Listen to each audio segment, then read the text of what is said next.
Hello and welcome to... None of that, please. All right. You can do it if you want. No, I'm good. Hello and welcome to the White Deer Filmmaking Podcast. No, start again. None of that. It's just you went straight to the hello and welcome to. Go on, just do it. Come on. I mean, we can be a bit unprofessional in Take the intro. two. That's fine. Come on, let's go through it. Hello and welcome to the White Deer Filmmaking Podcast. Today is another episode in the CWR series, the Conviction Without Remorse series, where we are joined by Jamie, who did the music for the film. Hello. Hello. Hello. And Hamish, who mixed the audio for the film. Hello. Hamish is going to be our guest host today, interviewing Jamie, and me and Al are here to chip in with some insightful information, I guess. Couple of comments here and there. Moral support. Moral support. Yeah. Ideal. Yeah. I dig it. All right. Do you want we to just take it away? Yeah. Going straight into it. Yeah. Hi, Hamish. Hey, mate. Well, I guess I may as well just start asking about your upbringing in music. Oof. We've, just so listeners are aware, Context. we've worked a lot together in the past. Jamie's in a band that I make records for. Past 5 years we've been doing stuff about together. 5 years doing just making records together. So I'm very familiar with everything Jamie. But for those of you that aren't, and to be fair, there's probably some stuff I haven't quite learned yet, because normally there's 4 other blokes and 1 woman in this room as This well is true. making records, and there's a lot of noise. Too much. So yeah, I really just wanted to ask, because I don't even think I know, one, when you started writing and making music or had an interest in it, and 2, I know that you play guitar as your first instrument, but was that always your first instrument, or have you come to guitar through another avenue? So I started off playing classical guitar when I was around 8 years old. I think I got my first acoustic guitar from my grandma as a lovely birthday or Christmas present or something. And it was a red guitar called a J Junior. And I was like, oh my God, it's got my initials on it. It's definitely going to be my whole thing.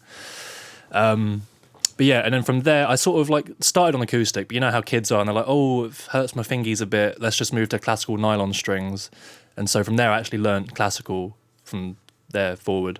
And then until I reached grade 8, and I did my grade 8, and then finished that when I was about 17, 18, I can't remember. So you you were classically trained? Absolutely. You were taking lessons and doing Yeah. work, right? Taking lessons until I was grade 3, and then I think I moved school. I think I was going up to secondary school or whatever, and then I got private tutors.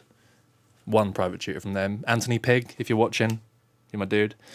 He got me to grade 8, which was pretty fab. And then I learned a bunch of other classical guitar nonsense around that, not just doing the grades and stuff, but that was cool. And I think that gave me my entryway into just, 1, writing things, and 2, just being sort of semi proficient at guitar. So there must be a crossover period between you playing and learning and doing the grades on classical to transitioning to writing and recording on electric, because we met and you must have only been 19 or so. I think I was 20. Yeah, and so I was 20, yeah. So there must have been a period there, because Redwood had been a band. Yeah, so I Before got I my first electric guitar when I was around 13 or 12, I can't remember, and it was actually no, hang on. I got a terrible Ibanez with a Floyd Rose when I was 11 or 12, and then about a year later I got my first proper Fender white Mexican Telecaster, incredible, still good to this day. And from there, obviously, I started getting into all the good bits of music, all the sort of punky rock stuff, indie. And I think from there, I was never usually the sort of person to learn songs. You know how people are like, oh, I learned AC/DC Back in Black yesterday. I was never that kid. I always just wrote whatever. I just fiddled about too much because I knew probably a bit more than other people knew. Not to brag. I knew a bit more through classical guitar and stuff. Yeah. So I was always just noodling, doing my own random stuff rather than just learning crappy songs, you know what I mean? Yeah, for sure. Which I suppose almost allows you to kind of learn a bit more proficiently as a player, but I suppose at the same time that kind of leads on to... I think it definitely helped me. Normally quite a lot of the people that I've worked with in production, making records for and stuff, a lot of their songwriting ability comes through learning other songs when they were kids. Yeah. So was there something that got you into songwriting, or was it just one of those things that you were just able to do? I don't know. literally, as soon as I got my acoustic guitar as an 8-year-old or whatever, I went straight on to like learning the first basic chords, and then from there, not wanting to learn any songs and just playing about and starting to write little bits myself. Right. I think it was always a case of that. I'd always been doing that. For sure. Even before I got the guitar, I would just sing little... I was an annoying child, and I just sang to my parents and was just writing little bits here and there, yeah. So, But then I got into proper music creation when I'd started to learn about Reason, Propellerhead's Reason software. Yeah. When I started in year 9, so I would have been 13. so were you doing some sort of like technology or production course in music Yeah, for well, GCSE? yeah. So like, obviously, we had the classical music element of music GCSE, and then we had the technology element, which was learning through Reason and Cubase, that Right. sort of thing. But then Reason really struck with me because it was all. And at this point, I was in that sort of mentality where rock music is everything. I want proper guitars, I want proper drums, I want everything to sound like someone's playing an instrument. And I'd never sort of listened to, that synthesizer rubbish, you know what I Yeah. mean? I'd never listened to dance music or whatever. As soon as I learnt about Reason, loved to dance music, Yeah. loved So, electronic music. for those of you that don't know, Reason is audio making software that, to be honest, it's not my forte. You'd be able to explain more, but based on what I've used of it, it's much more hands-on in regards to making signal paths work, and so Yeah. you kind of build synthesizers You can choose your within own, it. yeah, you can choose your own signal paths, audio paths, and like, it's got like its own patch bays on each interior rack, either it being audio effects or an actual VST instrument. Yeah, or like I seem to remember there being like a whole like oscillator bank that you could Yeah. pull into it as well, and then you could make sounds. That's on certain synths within it. Like Right, you've got okay. wavetables for days. It's complex as hell, but if you're into music technology, definitely check it out if you So I haven't. suppose, It's incredible. I mean, as a producer and an engineer, that's for me where my taste kind of changed on it, because we had it at college when I was doing music tech, and Yeah. like synthesis and that kind of like Didn't interest you as No, it much. wasn't so much that it didn't interest me. I just don't have the brain sort of like functionality to follow that kind of Sure. thing. Like I can set up a recording studio and I'm quite happy to do that, and I know how all the signal paths work here and how to keep them clean and concise. See, I all feel like rest I'm the of it. opposite. You know all that, and I know all the the electronic, stuff, and yeah. So, which I suppose actually leads the more leads kind of- physicsy stuff. needs kind of nicely into the score for this film. Yeah. Because when I met you, so I met Jamie when his band supported my old band at a festival. So my understanding of Jamie was that he was a guitarist in a band that I really liked. Which never happens for him, Jason. Well, it didn't at the time, yeah. So they were like kind of the revolutionary band for me at the time. So I very quickly wanted to be involved in what they were doing, and I kind of offered my services as a producer, and then we're here now. But Now we're married with kids. exactly, Yeah. 3 charming little girls. Oh, that'd be so nice, wouldn't it? But it wasn't until we did the first EP and he sent me a bunch of demos of the songs, and he was like, oh yeah, and there's all this electronic stuff in there, and I was like, huh? Because to that point, all I'd experienced All you knew was just the natural seeing you play on band, guitar, yeah.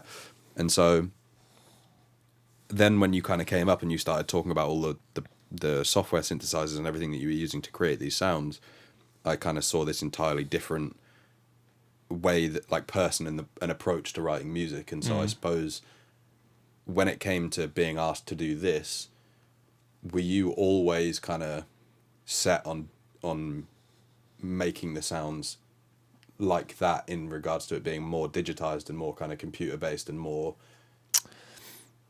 like less obvious instrumentation? Do you know what I mean? Like if you think of a film score, if most people think of a Yeah, film it's score, all they're going to sort think of of- like Hans Zimmer doing all these Yeah. strings and orchestras, or they're going to think of John Williams and the same sort of thing. But Well, I think that's a new thing that's sort of come into the whole sort of film scoring thing in the past 10 years, let's say, where more and more musicians / composers are looking into the digital ways of thinking and not just sticking to the classical stuff like your violins and your orchestras. yeah, I never really gave that a thought. I was just like, right, I know what I want to do for those bits. I'm going to do it with these instruments. I didn't really sort of think about, maybe that'd sound better with a guitar, maybe that'd sound better with a synth. It's just, I heard it with those things straight away, and I Yeah. didn't really think about doing it a different way. okay. And then I suppose on the other side of that is, and this is kind of more involving you guys, is was there any predetermined direction, or were you kind of just like, go write whatever you want, and if it works, great, and if we're not sure about it, then we'll readdress? You gave me like a sort of sheet of things. You gave me like times of where the music should be, and that's what I sort of stuck to. And you gave little bits of direction about how the music should sound, maybe tonally, but that was it, which was pretty nice. I enjoyed how sort of loose it was. I don't sort think... of it gave you the scope to then play around much more and bring your own unique spin to those scenes, which obviously end result was very good. I don't think necessarily we had, like, well, obviously it's more your domain, Al, than mine, but as like the post-production supervisor, I kind of was the person pulling these kind of things together. So I don't think we had much of an idea necessarily what it needed to sound like completely, like whether one bit. I think you might have said something about like a piano-y kind of thing, but I think we were you were quite open at that stage, I think, and it was, I think, for the film, for all of our parts, it was quite instinctive as well, so it made sense, I guess, for Jamie to continue that on with the music as well, and come up with what he thought, because just as you were describing it then, on like hearing what you thought it could be, and then that's what you tried to make. That is quite similar to how we viewed the visuals as well in the film. So it's kind of nice to hear that. You want to stick to what your gut feeling was at first, rather than sort of overthink it and come up with something you're not happy with. I think that creatively, that's definitely something that I went in my role of making records as well. Like, I always try and encourage the artist to do as well. I think it's, I think unfortunately and fortunately, in like modern day technology, you can always Command Z, or you can do 1,000 takes of something and then decide actually that that's not the part that you want there at all. You can just do something else, and you can kind of mute that or get rid of it, which is great unless you're a perfectionist, right? And it's amazing in so many ways, and at the same time, it's kind of like it very quickly you lose the magic of that, like that initial kind of like, oh wow, that was really cool, and then you're kind of like, oh, maybe I can get it better. But like the reality is you probably can't get it better. Like, the reason you all loved it is because the rawness and the realness of it happening there and then was kind of what it was. So there was definitely loads of that in the acting as well, I think, wasn't there? I think that's a good thing. Yeah, it's definitely a more real performance, isn't it? Yeah, I think so, especially like with Rita's character Brooke as well.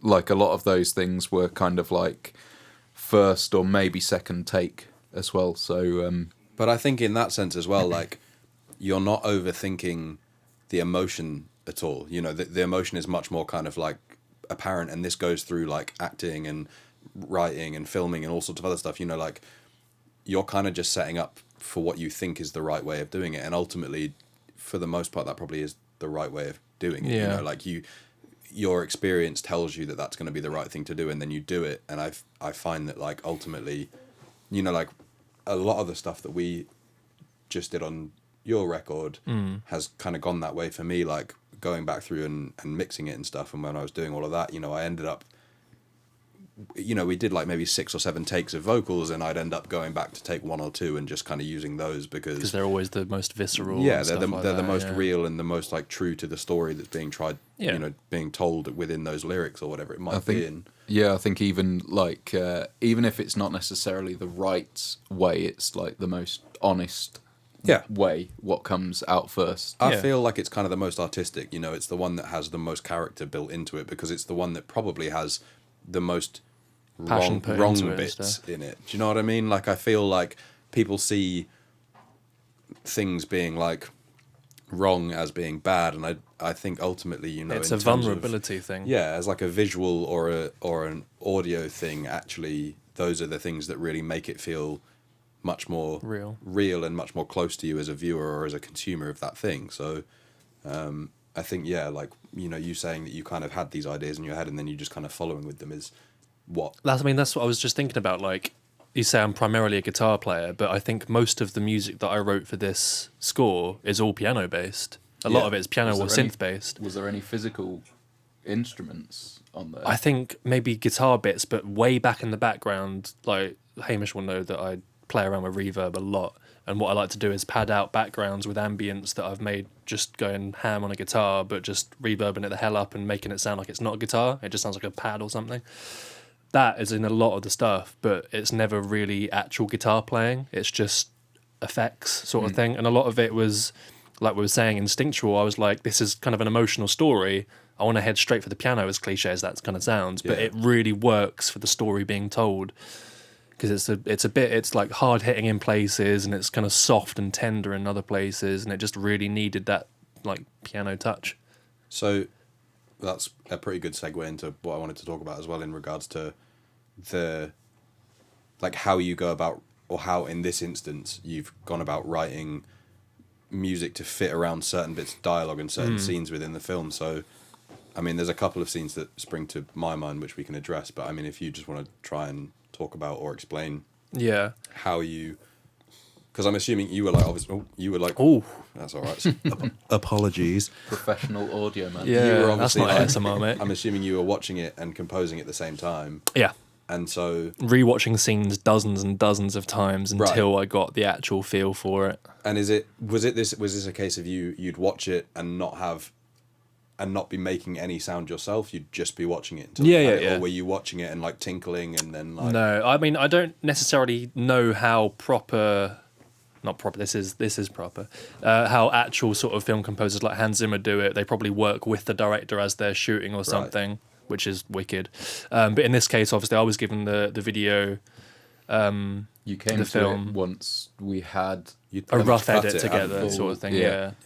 Which I quite liked, because I'm happy that you obviously had your preconceived ideas about what sort of music would go there, but you gave it to me as a sort of blank canvas in terms of here's a rough edit, here's a rough cut. Did it still have temp music on at that stage? I think it might. Oh, it did. Done. Yeah, it did. And I apologies, didn't use any of that as guidance. No, yeah.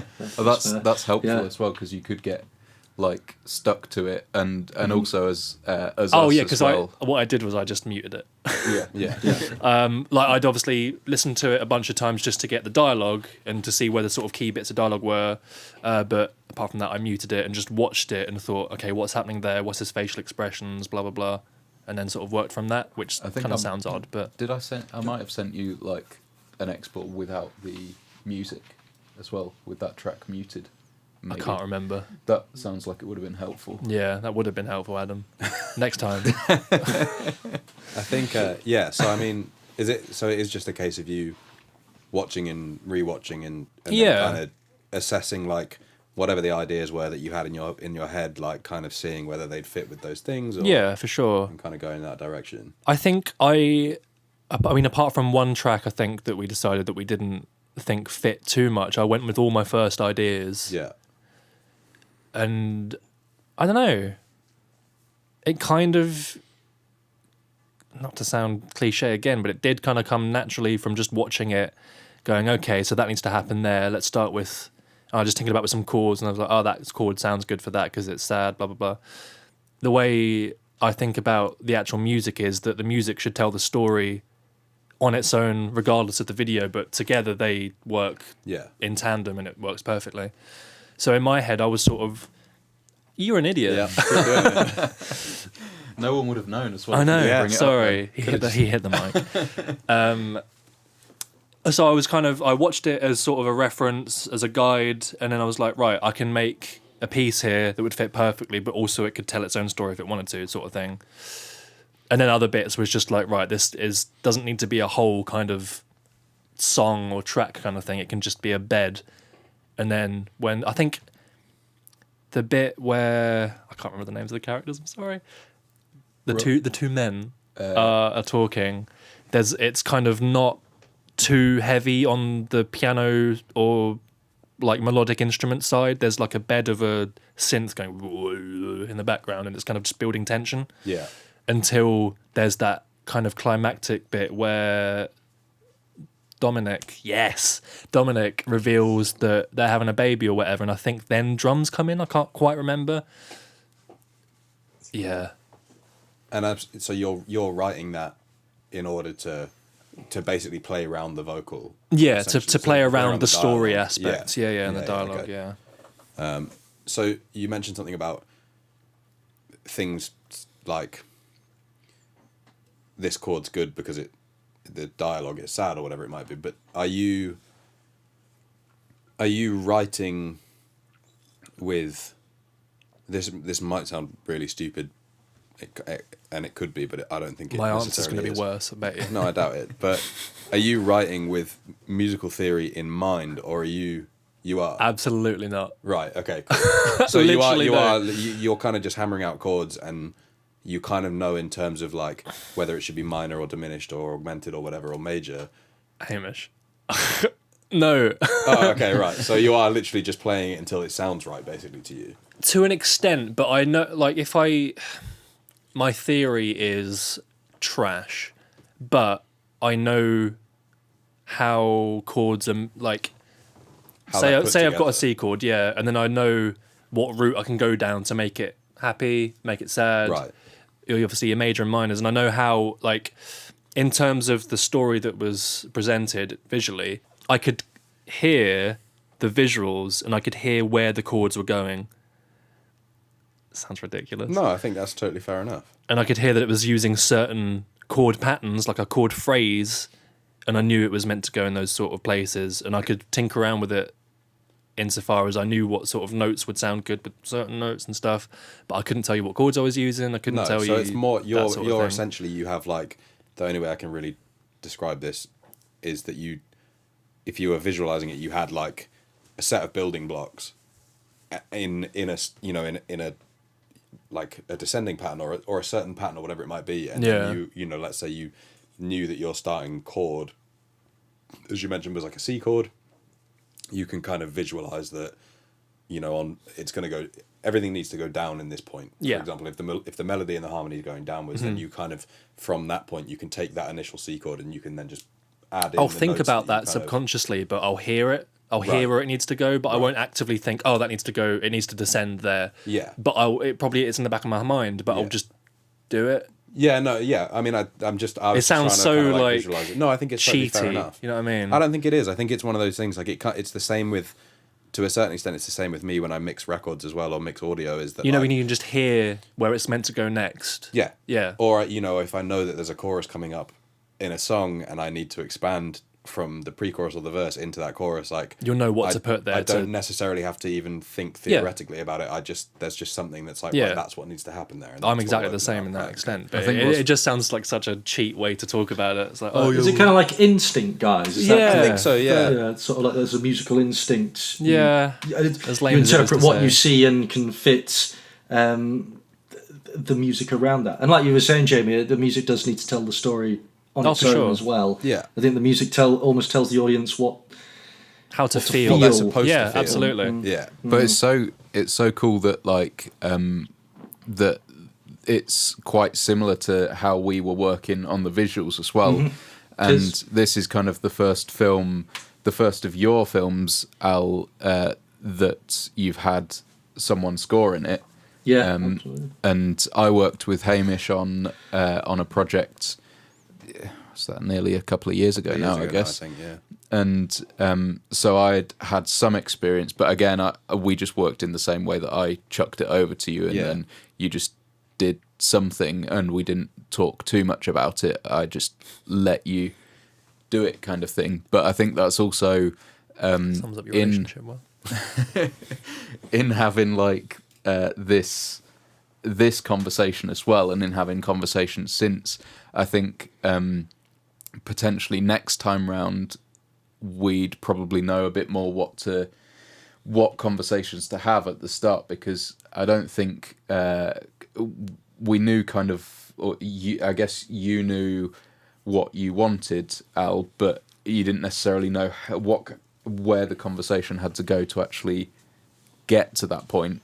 Yeah. I suppose there's an element of, and obviously I don't know your kind of background in music or music theory or musical instrumentation or anything of that nature, but I suppose there's almost a sense of, unless you Can I have another beer? know exactly what it is that you're looking for sonically and you can describe that vocally, i.e., you know, if you knew that you wanted an oboe in a part, then you can say, oh, I really like the idea of having an oboe in this, or if you wanted like a honky tonk or whatever. But unless you know what those things are and know how they sound, it's very hard to kind of explain that. Yeah. So I suppose, and I don't think either of us necessarily know those bits of what to ask for. no, but I suppose the beauty is that like you have, in this instance as well, you know, both had you turned to Jamie or myself and said, oh, we really like That this bit needs kind something. of sound, Yeah. and describe the sound, there's a very good chance that myself or Jamie could have been like, right, well, Yeah, they you need to translate correlate.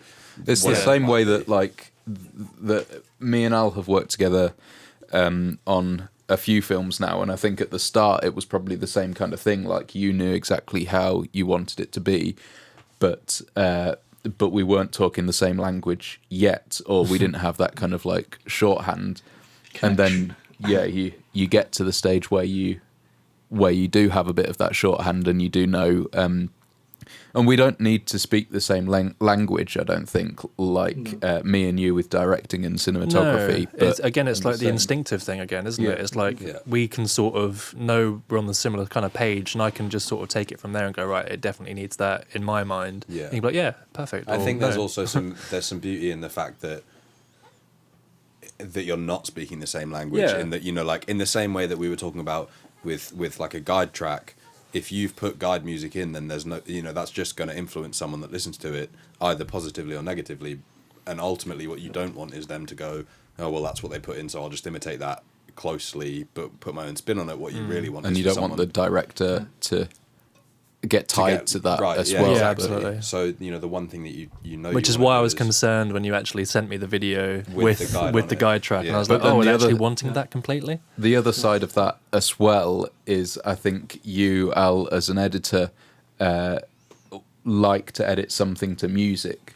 So Yes. it's hard to like what comes first. You need something there first. Kind of the edit Yeah. probably wouldn't have been an edit if it didn't have some kind of music, and maybe there's kind of some sense in having some music done before you edit in some way. But That then sounds you exciting because also it gives wouldn't- you a sort of a template to work from, Yeah. which is really cool. Yeah, But well, then- a template I'd- and also like a tempo. Do you know what I mean? Like it kind of, Mm. but yeah, it does. You know what I mean? Like it's tough to.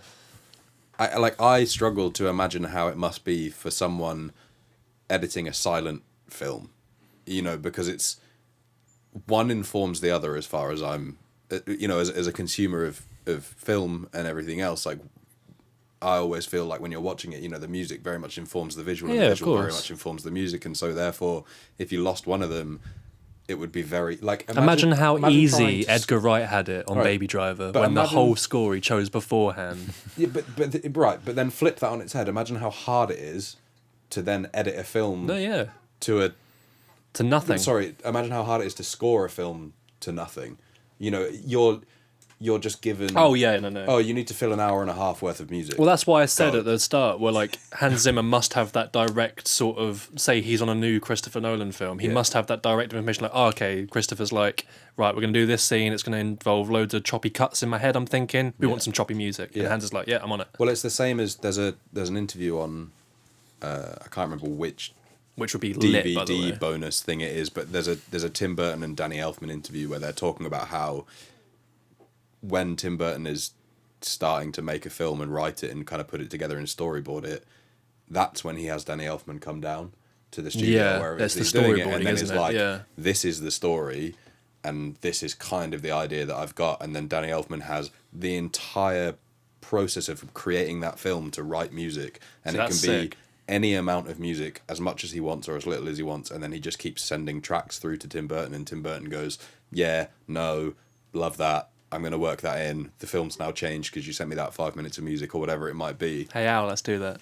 Yeah, it sounds like a plan, Jim. Yeah, I think it is just the closer that you can get both of those things, because they do interact so massively with each other. But it's the same with anything in film as well. I know that we've had conversations, Al, like since about that same sentiment, but everything else in the film as well.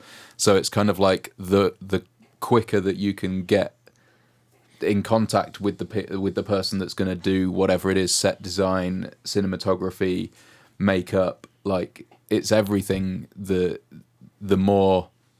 closer that you can get, and the more kind of the more time that you can spend with that person to talk it over and everything.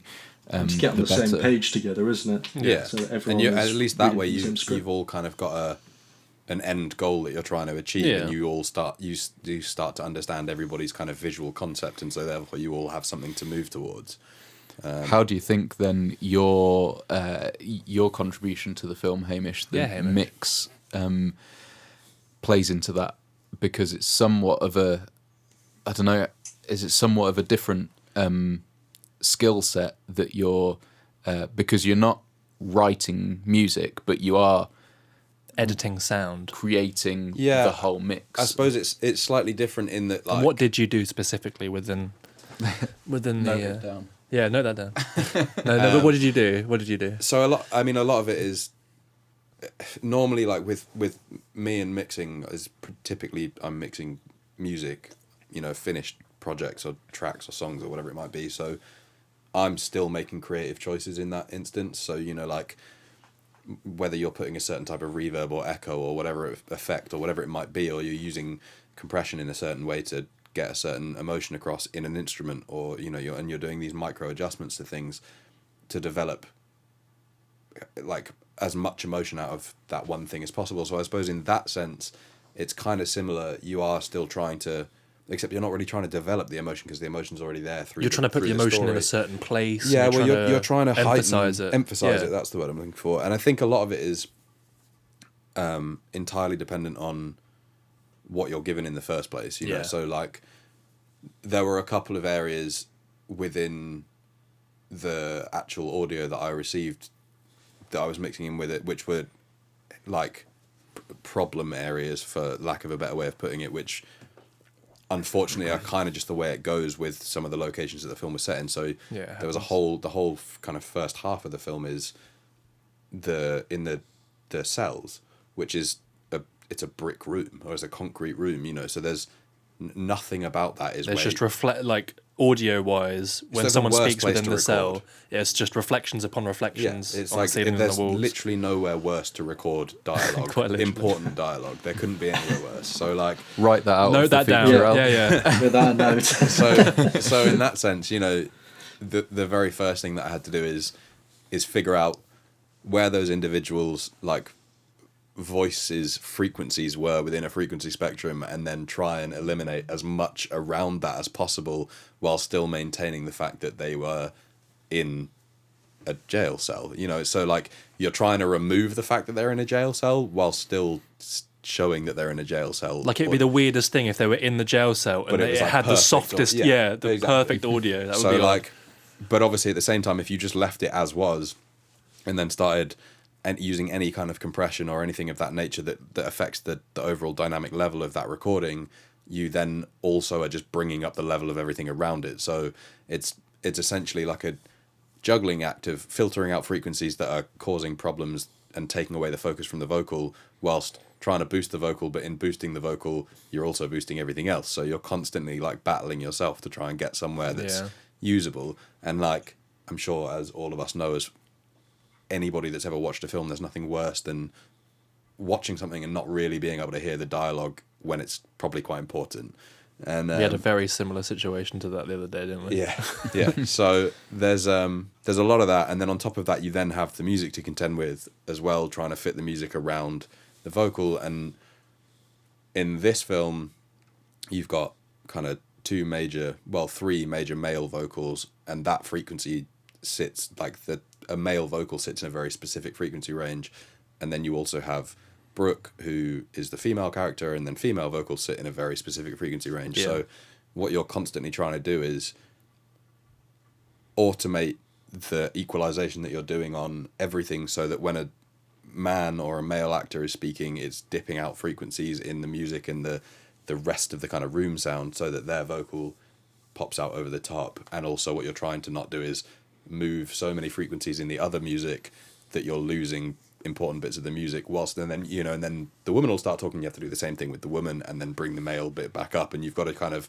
it's just constantly doing this. So basically, tip your audio editors because they do a bloody tough job. Yeah, and it's not the easiest thing in the world, but it's when it's like anything, when you're experienced at it and you kind of know where certain things are. Like, I'm lucky now that I've recorded and worked on so much audio that I kind of, so much dynamic audio as well, such differing things. And also you just start to understand where frequency ranges are, in that I know where certain male frequency ranges are, and I know where female ones are, in the same way that I know like where a snare drum is and where this is and that. Going off the top of your head, snare drum frequency 200 hertz is all the body. Oh, muddy as hell. It's not. That's 250 hertz. Man. There you go.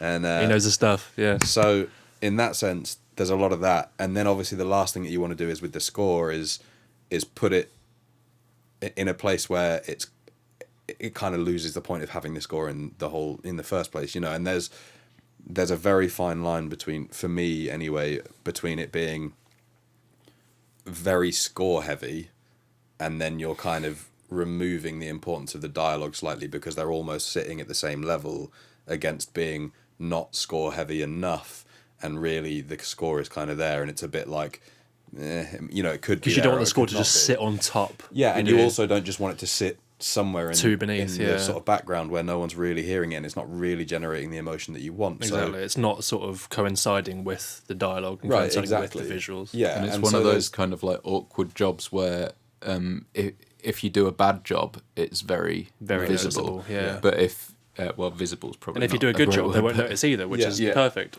But your job is that you're if no one trying notices, to make it not noticeable. Yeah, right? That's the whole point of if no one mentions the mix, then you've probably done a good job. Yeah. But that's then it gets that's the general kind of rule of thumb with that, isn't it? Which is hilarious because when you talk to someone, and you're like, yeah, I mean, I did this. Did you notice how clean the mix was? Yeah, right. But it's, like you never hear that. If someone comes out of film and someone's like, "Oh, did you enjoy the score?" and they're like, "Oh, I never heard it. I didn't even notice it." Like, that's the best review you can get as a score writer or a mix engineer, is that like the fact that they didn't notice it meant that it was written so well for it and then mixed so well for it that it was very much there and it created the emotion that it was supposed to, but they just didn't even realize it was happening. That's common with like all of our jobs as well. Yeah. Like, if we can take a step back and stand out the way of the viewer, the listener, whatever, then we're doing our jobs properly. If we put anything in there to trip the viewer or the listener up, then they're going to notice, and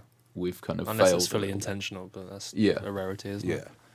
Yeah, it's the whole thing is just a constant juggling act, and then I think as well, like, as you guys will know from your side, like, you're working with numerous different people that all have a high detailed skill set that very much is like, it's their own little bubble of skills, and there are some crossover points, but ultimately, like, as a score writer, obviously you also mix all your own scores and stuff, which is amazing. But and then you send all of that to a guy that mixes audio but doesn't really write an awful lot of audio, so like there's elements where we then have to kind of work together, conflict, and then sometimes. At the same time, like, there's conflicts between a director and a DOP, and there's conflicts between whatever the it might audio be. recorder and say the audio editor. Right, exactly. So you're constantly trying to juggle all of these elements, and it's one of the hardest things to just constantly like. And you just got to find that happy medium. Yeah, it's a really tough thing to do. The director's job. Nice one, man. But my last question is there anything, having gone through the process now, that, and avoiding all the kind of like obvious things like being involved from the start, like that's a pretty obvious thing that you'd like to be involved in, but is there anything you would approach differently? So if given the same scenario where a film's been shot and primarily like, let's say 80 or 70% cut, and it's that close to completion, and then you're given the film to write a score to, is there any way that you would approach that differently based on how you approach this one and how it's come out? Or would you still just go on the basis of like watching it? By the way, there's no wrong answer. I'm not trying to catch you out. Like, I kind of enjoyed the way I did it, insofar as I think I kind of got a decent enough product out of how I worked with it. Yeah. And that's it. No, I can't think of anything, to be fair. Like, if it was the same scenario again, but like, I suppose obviously I've got like different plugins and stuff now that I would use. No, but I'm talking specifically about like, were there is there a process. problem that springs to mind that you ran into that you were like, right, that's why that happened. I don't want that to happen again. Again, you can say no, like it doesn't matter. I mean, it's awesome if there wasn't, but Only in terms of... No, do you know what? No. I say I'm struggling to think. It was a decent I don't want to enough... force you into it. Like, Yeah, how dare you? No, because again, it kind of, as again lame and cliche as it is to say, it kind of just came out naturally from me just watching the film and thinking, oh, that could go perfectly there. yeah. It wasn't a case of, oh, that's going to be a problem with the... Did I message you at all? Did I message you at all about... Because I can't remember. Because I think it all just kind of came quite together quite nicely. I got nothing. So like I didn't hear anything that you'd written until I was sent the stuff to mix. Yeah. Which in itself is from knowing you and the relationship that we have is probably the best way that it could have gone. Oh, for sure. Typically you would send me like demos for songs and and I'd be like, oh my God, it's terrible. Yeah, right, exactly. Whereas with this, like you got the I finished knew product. that you were doing it, and then I just got the finished audio, and it was, as far as I was concerned, like that was it. I was just given what I was working with, and so I had no idea if there was anything in between that. But I was just under the assumption that you were just happy with all of it because I'd not heard anything to that point. Did you? I think there was were it quite like a solo kind of thing. Did you send it round to many other people in the work? There was only one, maybe two people that I sent it to and said, hey, I'm working on this. Does it sound all right in a sort of score sensibility? And they were like, yeah, this is wicked. I've got good friends. That must be that must be kind of different from like the band stuff. Yeah, very much so, because obviously we're working towards a shared goal, like we were saying earlier. There's actually a medium to where the music is going rather than just it being music on it by itself. But that was nice that I got decent feedback for that, and it was all kind of, it was decent stuff.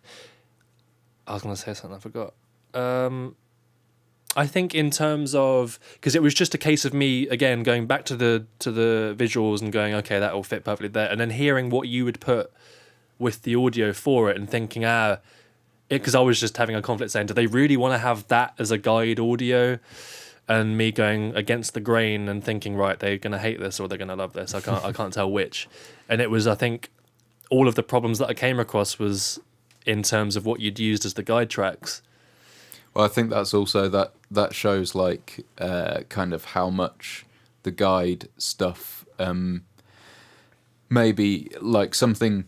It's like a very the guide personal stuff thing, worked, though, isn't it? But that works because I and might also see the your film stuff completely worked. different to how you see it, and you might hear it completely different to how I hear it by seeing. You know what I mean? But so that's what I was worried about the most, like because you used such a kind of a decent example for a certain scene. I was like, okay, I could do better, but it might sound a lot different. But then as well, like two completely different sounding things can work because obviously when you were editing, Al, you obviously thought that the temp stuff worked to some extent, Unbelievable. and at least, and then and sometimes better than Jamie's, I think. But Unbelievable. but I mean, I think in an ideal world, we did sort of lightly touch on it earlier, but I'm sure there must be somebody out there who does this. If I were to edit a film, it would be good to have the music before the edits. And I know it's a very unusual way of doing things, but I don't know, sort of putting visuals to music, for me, feels more natural than the other way around. Editing to silence, but then obviously is that just taking the pressure off editing and putting all the pressure on the composer? Do you know what I mean? But that'd be something that'd be interesting. I mean, it was quite fun to work to the story because it was a thing that we got tasked with at university. You had to write some score for bits of video, and which is obviously great, but having it, because you can't. You know how audio is. It's got to be bloody like 4/4, 5/4, 6/8. It's got to stay within a tempo. And if you fluctuate too much, it's going to be absolute chaos. And so actually having to write it with that frame of visual in mind, it was kind of a nightmare, but just exciting and fun at the same time. It was good to have the stimulus to work from. I think we're also partly flexible with the... with some parts of the edit if it needed to tweak. There was obviously some bits that kind of needed to stay, but some bits could be tweaked should we need to. But I don't think we needed to do any of that. I think you just coped. Yeah. What, in terms of your visual changes? Yeah. Yeah. I don't think we needed to switch anything around. Well, that's good. Yeah. So yeah. Well, that's me out of questions. Well, that was good. That's me out of answers. There you go then. Ideal. Do you want to ask anything else, Anything Al? else? Have you got anything else?